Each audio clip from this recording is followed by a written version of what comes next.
ભગવાનના કામમાં કેટલી સ્પૃહા। ગોંડલમાં અન્નકૂટ પછી 1-2 દિવસ બાદ સ્વામી શ્રી કોઠાર પાસેથી નીકળતા હતા ત્યાં ભક્તિ કિશોર સ્વામીને હર્ષદ રાણા વગેરે હરિભક્તો સાથે બેઠેલા જોઈ સ્વામીશ્રી તે તરફ વળ્યા અને સૌ વચ્ચે બિરાજ્યા।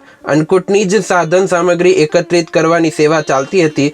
સંતોને સ્વામીશ્રીએ પૂછ્યું, બધા વાસણો મળી ગયા? આમ તો બધા જ મળી ગયા, પણ 2-3 ડીશોને વાટકીઓ ખૂટે છે, બરાબર ચેક કરો। એક રૂમમાં ઉતારામાં 5-5 વખત જવું, કદાચ ગણતરીમાં ભૂલ હોય, તેથી અમે વિચારતા હતા કે ફરી વાર ગણી લઈએ, સંતોએ કહ્યું। સ્વામીશ્રીએ વાતનો દોર પકડી પોતાનો અનુભવ કહેવા લાગ્યા, એ વાત બરાબર છે, છેલ્લે મુક્તિ વખતે ડબલ વખત ગણાવી જ જોઈએ। અમે ગોદડા લાવતા ત્યારે 3-3, 4-4 વખત ગણતા, લેવા જઈએ ત્યાં ગણીએ, ઉતારતી વખતે ગણીએ ને જ્યાં ઢગલી કરીએ ત્યાં પણ ગણી લઈએ, પાછા ચઢાવતી વખતે પણ ગણીએ ને સાથે માણસ મોકલીએ। સમયો થઈ રહ્યા પછી ઉતારે 2 ગોદડા સારું 5-5 આંટા મારવા પડે, ટાંગા ઢીલા થઈ જાય, માંડવો બાંધવામાં સૌને ઉમંગ પણ પછી છોડવો અઘરો, આપણે જ આંટા મારવા પડે, એટલે તમારે 2-3 વાટકા ઓછા થયા એમાં બધા ઉતારા જોવા પડશે।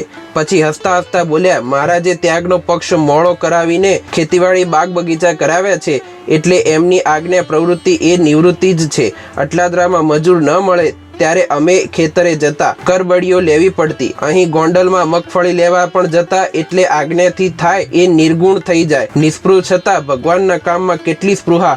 જય સ્વામિનારાયણ।